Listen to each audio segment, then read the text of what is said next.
आप वहाँ से चलें, आप कलकत्ता से चलें, आप भोपाल से चलें, आप इंदौर से चलें, आप मद्रास से चलें, आप मद्रास यानी चेन्नई, आप तमिलनाडु से चलें, आप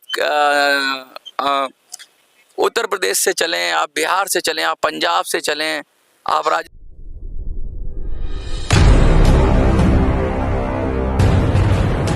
तूफान तूफान तूफान कहते हैं, जब तूफान आता है तो उससे पहले घनघोर शांति हो जाती है।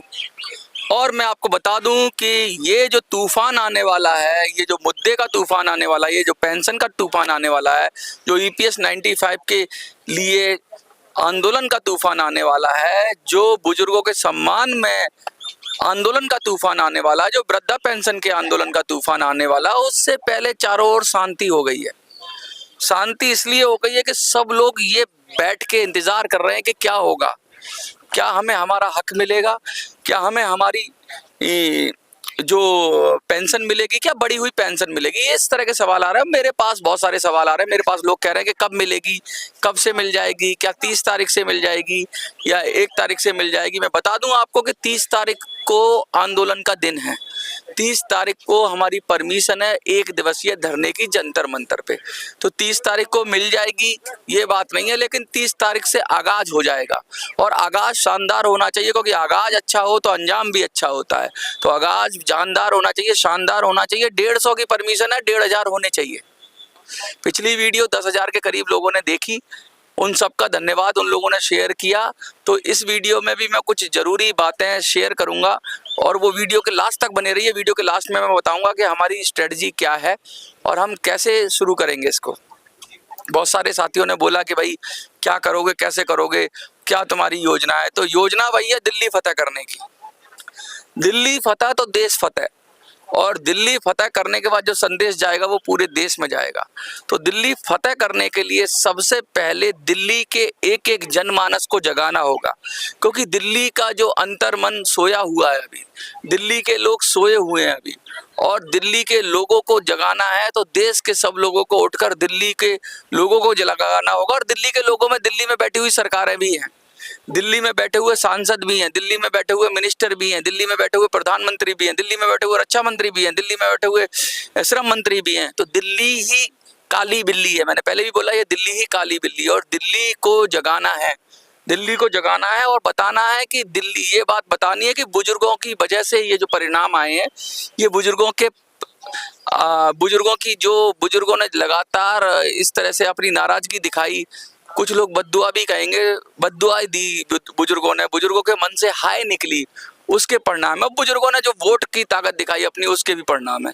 आपके वोट की ताकत को अभी और स्ट्रॉन्ग करना है और इसके साथ साथ आंदोलन की शुरुआत करना है। मैं बता दूं, बहुत लोग आ रहे हैं मेरे पास, अब लोग आ रहे हैं और कह रहे हैं कि यार इस मुद्दे को उठाओ, इसको आगे बढ़ाओ, हम आएंगे।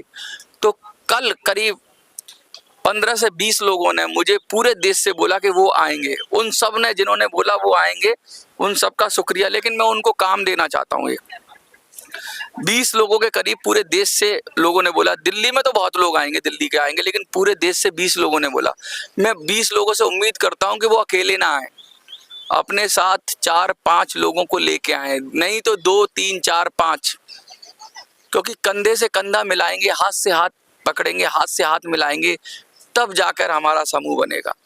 तो मैं ये चाहता हूं कि जब आप वहां से चलें, आप कलकत्ता से चलें, आप भोपाल से चलें, आप इंदौर से चलें, आप मद्रास से चलें, आप मद्रास यानी चेन्नई, आप तमिलनाडु से चलें, आप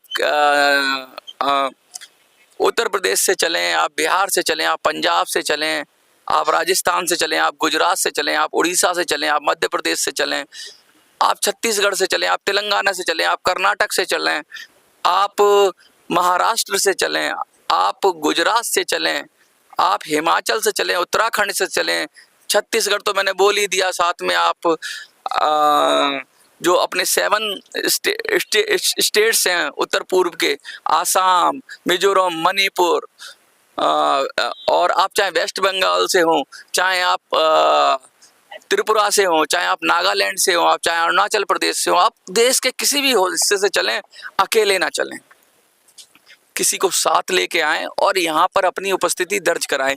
और जो यहाँ पे आ गया, हम उसको फिर उसके क्षेत्र में काम देंगे कुछ, कि वो अपने क्षेत्र में जाकर अपने को लोगों को जोड़ेगा और आगे करेगा। तो आज जो सफल हो जाएगा दिल्ली में आने से, वो आगे की हमारे संगठन कह लो या जो हमारी समूह की नींव रखेगा। और ये लड़ाई अब पूरे देश में होने वाली है। ये आप सोच रहे हो कि दिल्ली तक महफूज रहेगी, दिल्ली तक नहीं रुकेगी।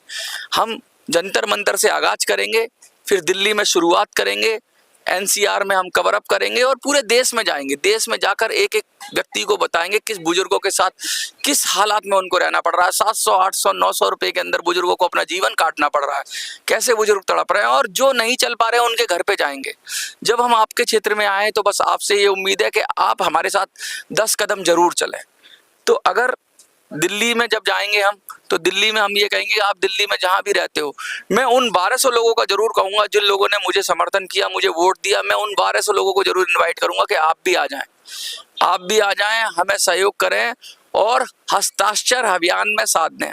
हस्ताक्षर अभियान का मैं बता रहा हूं कि हम यहाँ सिग्नेचर कैंपेन चलाएंगे और जो भी मेमोरेंडम होगा, जो भी ज्ञापन होगा, उसमें सब लोगों के सिग्नेचर जाएंगे। तो आपके जितने ज़्यादा सिग्नेचर होंगे उतना ज़्यादा सरकार को पता लगेगा कि भाई इतने सारे लोग हैं। अभी क्या 4-5 लोग सिग्नेचर करके दे देते हैं, अधिकारी होते हैं या जो अपनी संगठन के जो नेता होते हैं। अब नेता का नहीं जाएगा, अब जनता का सिग्नेचर जाएगा। और देखते हैं जनता टाइम भी देगी इनको। आंदोलन से पहले हम इनको टाइम देंगे कि भाई इस काम को इतने समय में कर दो। चाहे वो दिल्ली के मुख्यमंत्री हो, चाहे देश के प्रधानमंत्री हो, दोनों से हम कहेंगे। वृद्धा पेंशन की बात हम दिल्ली के मुख्यमंत्री से कहेंगे और वहीं देश के प्रधानमंत्री से कहेंगे कि EPS 95 के पेंशन की मांग जो लगातार पेंडिंग है, जिस पर लगातार आपने संज्ञान लिया है, लगातार मीटिंगें की हैं, लगातार आपको बताया गया है, लगातार आपने आश्वासन दिए हैं, लगातार आपने तारीखें दी हैं, आपने माना है कि बहुत कम है। और जब सब आप मान रहे हैं, जब सब आप जान रहे हैं, तो कर क्यों नहीं रहे हैं? ये सवाल पूछना बड़ा लाजमी है। और क्या इसलिए नहीं कर रहे हैं कि लोग कम हैं, या इसलिए नहीं कर रहे हैं कि कोई सशक्त आवाज नहीं उठी? तो आवाज भी उठेगी, जोर से दहाड़ लगाएंगे, सब मिलकर आवाज उठाएंगे। और इसके साथ साथ सिग्नेचर कैंपेन के साथ साथ बहुत कुछ डिसाइड होगा। क्या क्या डिसाइड होगा जंतर मंतर पे? जंतर मंतर पे पहले तो हमारा संख्या बल डिसाइड होगा कि हम कितने हैं। उसके बाद हमारा ज्ञापन डिसाइड होगा। उसके बाद सरकार का टाइम टेबल डिसाइड होगा कि कितने समय में सरकार से हम काम कराने के लिए सरकार को समय देंगे। आंदोलन की रूपरेखा डिसाइड होगी, आंदोलन कैसे चलेगा, आगे की रणनीति डिसाइड होगी। और हम सब मिलकर अपने समूह को डिसाइड करेंगे। हम सब ये तय करेंगे कौन से राज्य में, कौन से जिले में कौन क्या काम करेगा और कैसे काम करेगा। और जो हमारे साथ आएगा, कंधे से कंधा मिलाएगा, शक्ति के साथ खड़ा होगा, हम पूरा संगठन बनकर उसके साथ शक्ति से खड़े होंगे। और पूरी शक्ति और शिद्दत के साथ अगर हम ये काम करेंगे तो हमें सफलता मिलेगी। सफलता में अब आशीर्वाद नहीं, आपके आने की भी जरूरत है। बहुत लोगों ने मुझे फोन करके कहा कि मनोज बेटा, हमारी इतनी स्वास्थ्य अच्छा नहीं है कि हम आ पाएं।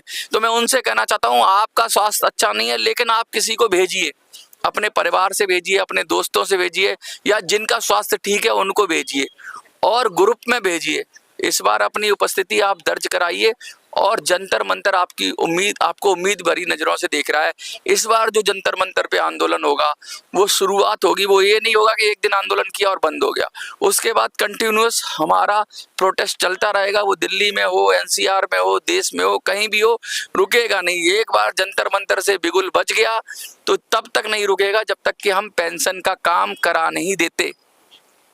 और इस पेंशन के काम कराने के लिए जो भी करना पड़े, लोकतांत्रिक तरीके से जो भी इसके लिए तरीका निकले, जैसे भी निकले, साम दाम दंड भेद तो मैं नहीं कहूंगा।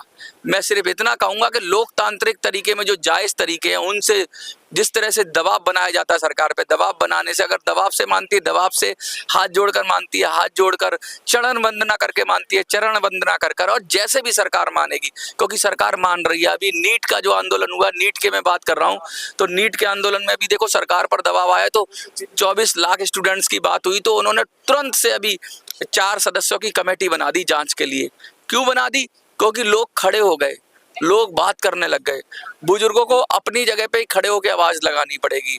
आपको वीडियोस को जगह जगह पहुंचाना पड़ेगा। सबको ये पता होना चाहिए कि 30 जून से दिल्ली के अंदर EPS 95 और वृद्धा पेंशन की जो हुंकार लग रही है, उस हुंकार में, उस हल्की सी तूती की आवाज में अपनी आवाज मिलाएं और नगाड़े की आवाज बना दें इसको। ये जो ढोल छोटा सा जो बज रहा है ना, ढोल मजीरा, उसको नगाड़ा बना दें और ये नगाड़ा ऐसे बजे कि पूरे देश में इसकी गूंज जाए। जैसे और मुद्दे उठ जाते हैं, मैं चाहता हूँ EPS 95 का, पेंशन का मुद्दा, वृद्धा पेंशन का मुद्दा इतनी स्ट्रॉन्ग तरीके से उठे, इतने जानदार शानदार तरीके से उठे कि हर कोई बोलने लगे कि जो EPS 95 की बात करेगा, जो वृद्धा पेंशन की बात करेगा, वही देश पे राज करेगा। ये मैं इसको भाषण मत समझिए, इसको आप ये मत समझिए, ये मेरे दिल की आवाज है और आपके दिल तक पहुंचनी चाहिए। और आप भी छोटी छोटी वीडियो बनाकर, अपनी वीडियो बनाकर डालिए, सोशल मीडिया पर डालिए। सब लोगों को मैं आज एक काम दे रहा हूँ, आप में से जो भी हैं वो कम से कम 30 सेकंड की एक वीडियो या 1 मिनट की एक वीडियो रिकॉर्ड करके व्हाट्सएप पे मुझे भेजें। अगर आप लोगों की वीडियो में कुछ वजनदार बात हुई, कुछ अच्छी बात हुई या अच्छी लगी हमें, तो हम उसे अपने चैनल पे चलाएंगे। हम चैनल में अपने वीडियोस के साथ आपकी वीडियो भी इंक्लूड करेंगे। अब अपना नाम, पता और अपनी 1 मिनट में वीडियो बनानी है अपनी। 1 मिनट के अंदर आप अपनी बात कहिए, आपकी परेशानी बता सकते हैं, आपका उपाय बता सकते हैं और आपकी मांग रख सकते हैं। तो आप सबसे मैं आप वीडियो मांग रहा हूँ, इस वीडियो के माध्यम से मैं कह रहा हूँ कि आप सब अपनी 1 मिनट की वीडियो मुझे भेजिए मेरे व्हाट्सएप नंबर पे। मैं व्हाट्सएप नंबर फिर से बता देता हूँ, 8375009595। इस नंबर पे भेजिए और मैं उन वीडियोस को रील्स में इंक्लूड करूँगा। आपकी परेशानी, आपकी समस्या को मैं अपने चैनल के माध्यम से, अलग अलग चैनलों के माध्यम से सब तरफ से मैं उठाऊंगा और जनता को बताऊंगा। आपको क्या लगता है, ये आप लगातार देखते रहिए और देखते रहिए।